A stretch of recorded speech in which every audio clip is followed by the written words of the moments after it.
appalling. And it's murderous. It's worse than appalling. It's murderous.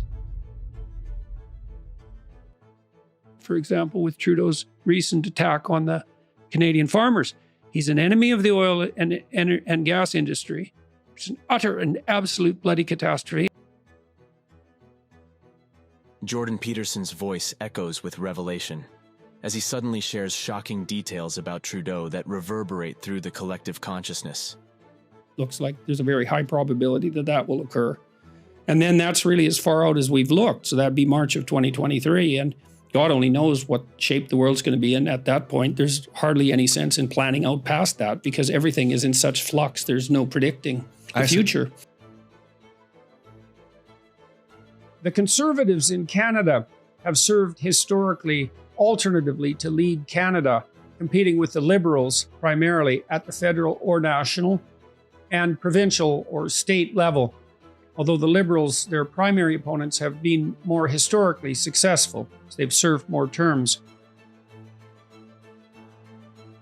So yes, I'm very concerned about that. I don't like the mandated vaccines. I think that's a dreadful error.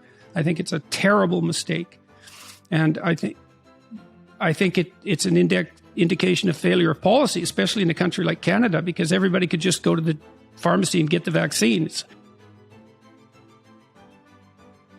In some sense, the government and the health authorities have already done everything reasonable they can do. Here's the vaccines. We think they work. It's up to you. And if you don't take them, we're going to open up and away we go, like back to our normal lives. That's how I think it should go. I think the mandated vaccines are a terrible idea. I think they're going to cause far more trouble than any good they can do. What we're seeing worldwide is a fascist enterprise, weirdly enough, on the left side, that involves a collusion between media, technology, and government. And fascism, the root of the word fascism, means to bind together. And the central, right, exactly. The central element of a fascist state is collusion of the elites. His gaze is a beacon of truth, unearthing information that pierces the veil of secrecy surrounding Trudeau's actions.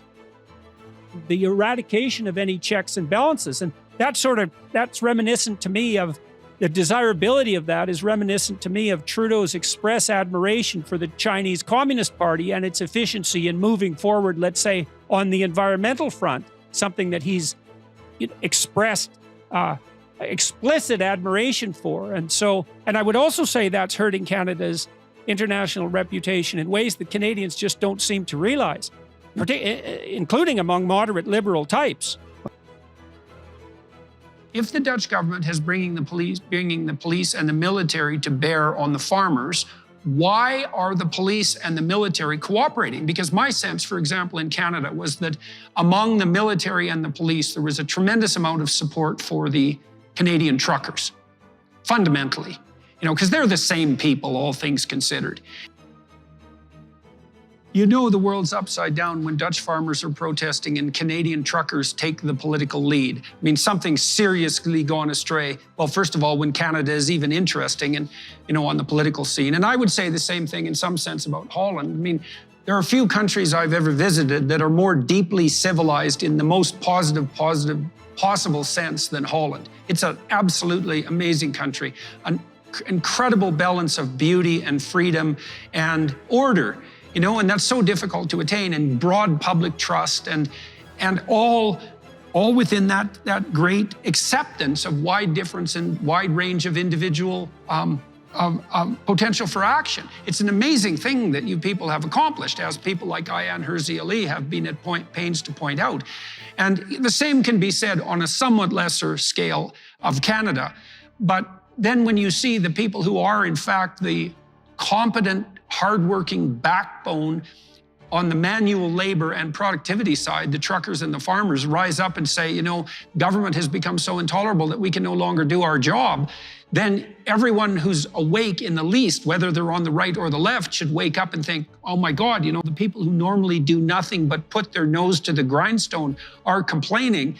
Perhaps something seriously wrong. There is something seriously wrong. And if the Dutch farmers lose, man, there's going to be hell to pay, because they're courageous in the extreme, competent in the extreme, and true canaries in the coal mine. And I think the most likely outcome at the moment, sad to say, is that the Dutch government will keep grinding away on in its incremental fashion, and it will pick them off one by one, and they'll reduce the damn Dutch farmer population to 50%, devastate the agricultural sector, and that'll produce shockwaves of dismay across the across the Western world among those who might otherwise object, and it'll also produce a terrible catastrophe on the food and tyranny front.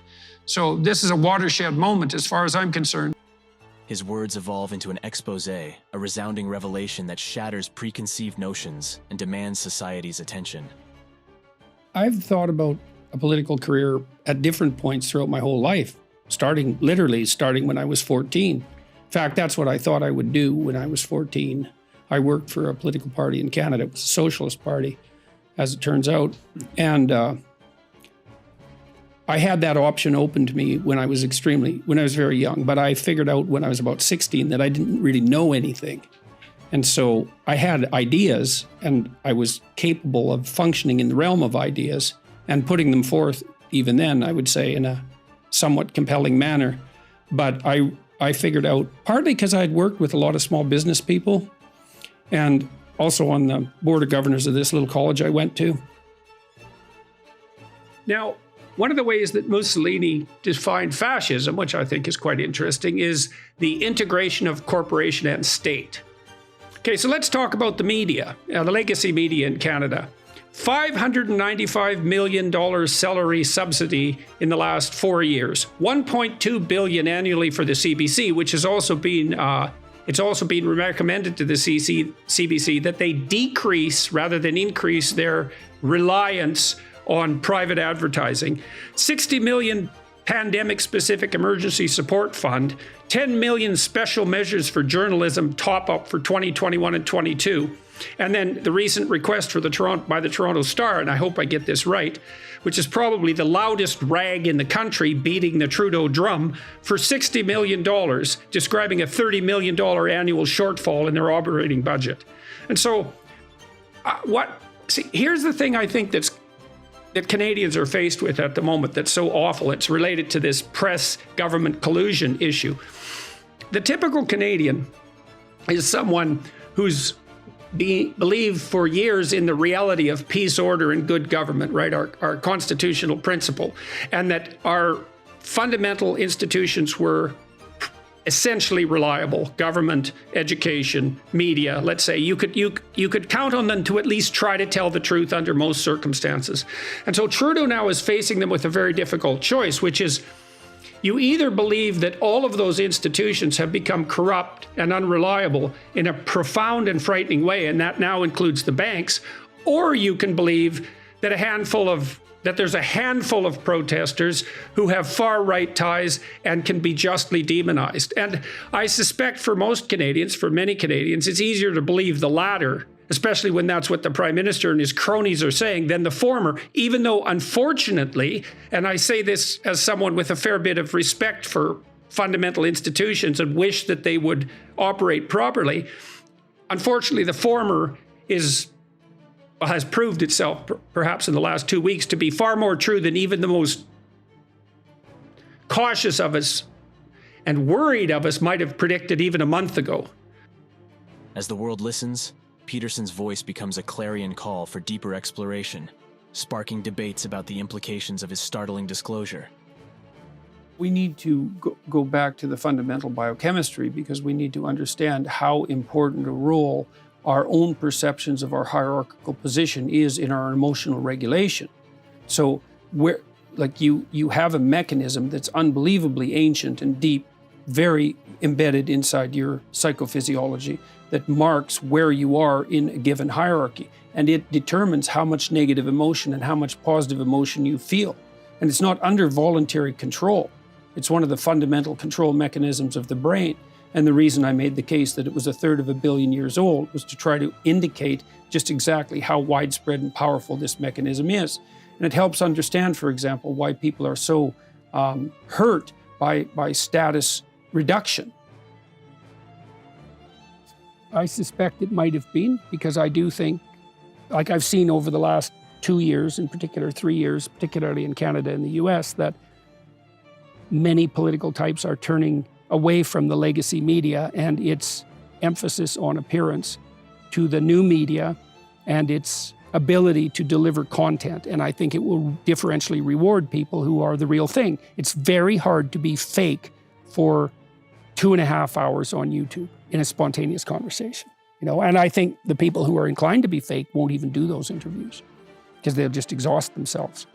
So I think that's a very positive development. Now, the censorial tyrants might have a word or two to say about that. I mean, YouTube took down my interview with Robert Kennedy, which I'm very unimpressed by, given that they did that during an active presidential campaign. And I think that was a traitorous act. Within his revelatory dialogue takes shape a mosaic of intrigue, inviting viewers to delve into the implications of the shocking details he has unveiled. This is lovely that Canada's economy will be the worst performing advanced economy over 2020 to 2030, and then 3 decades after. Now, we haven't been doing very well as a country, not only under the Liberals. We weren't doing that great before under the Conservatives as well, especially compared to the US and many other countries that in some sense are our peers. And so that's a pretty damn gloomy forecast, right? 40 years out, we're going to be the worst performing advanced economy in the world. I can't tell you how many people have expressed shock and dismay to me throughout the United States and through Europe about the fact that Trudeau, implemented the Emergencies Act and suspended civil liberties and then froze the bank accounts, especially because Canada has had a great reputation on the financial front for 150 years. The integrity of our financial system, including our banks, has been one thing that Canada really got right. And now, what would you think if you were a foreign investor or anyone seriously considering doing business with Canada, when you know now that if you're a Republican, and heaven forbid a Trump supporter, but a Republican even, that your views are now deemed so extreme that it's meet and just to declare them an emergency and to steal all your money with no trial, with no due process of law, completely arbitrarily and behind the scenes. No, Scotiabank apologized about 2 weeks ago. I don't know if any of the other big banks did. No, they haven't. But they said they did it under duress. Well, that's because they're bloody cowards and they're foolish as well, because they've taken a catastrophic hit to their international reputation. The spotlight narrows on Peterson, a revealer of truth, unafraid to challenge the narratives that have concealed Trudeau's actions. And we're going to be the good examples in our own country and teach those, let's say, backward savages exactly how they should treat the planet. I can't see anything more colonial than that attitude. Like I see in Canada, for example, I think I read recently that if Canada hits all of its climate goals for the next 25 years, we will reduce our carbon output less than China will increase its carbon output next year. So it's completely bloody pointless from any practical perspective. And the argument might be, well, we should lead by example. It's like, now should we? We think those people in the developing countries who are trying to move towards some reasonable standard are too damn dumb to figure this out all by themselves, eh? And we're going to charge in there like the saviors. And while we're doing that, we're going to impoverish them and we're going to make our own countries worse off. And there's nothing colonial about that. It's like, I don't think so. I think there's something plenty colonial about that. We should say, it's no wonder that you'd like to have enough food to eat and not have to burn dung and wood in your huts. And it's no wonder that you'd like to have some educational opportunities to your children. And obviously the way forward to that is going to involve fossil fuel utilization, clearly, because there's no alternative. And we'll just get the hell out of the way while you pursue, quite successfully, by the way, what we've been pursuing for 200 years. I don't see a moral leg to stand on in that debate. It's appalling and it's murderous. It's worse than appalling, it's murderous. In this defining moment, Jordan Peterson stands as a herald of revelation, urging society to confront the startling details he has unveiled about Trudeau. Even if Trudeau was motivated by compassion, it's like, yeah, just how loving are you, first of all? no, it was a really bad decision. And then he's expressed contempt for monetary policy. I'm not interested in monetary policy. It's like, okay, but you're prime minister. And he's expressed admiration for the Chinese Communist Party because they can be very efficient in their pursuit of environmental goals. It's like, oh yeah, efficiency, eh? The efficiency of the tyranny in the service of your terror. And I've watched him repeatedly and I've listened to him a lot, and I've tried to do that clinically and with some degree of dispassion. And that's hard too, because his father, Pierre, devastated the West in 1982 with the national energy policy.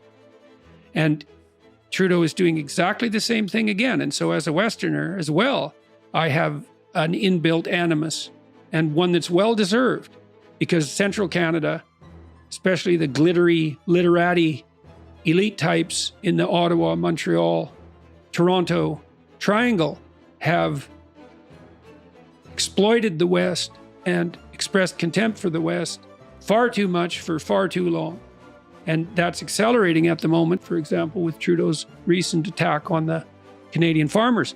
He's an enemy of the oil and gas industry. It's an utter and absolute bloody catastrophe. And look what's happened in Europe, at least in partial consequence. And he's no friend to the farmers.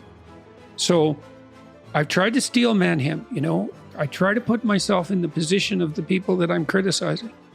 I think he's a narcissist.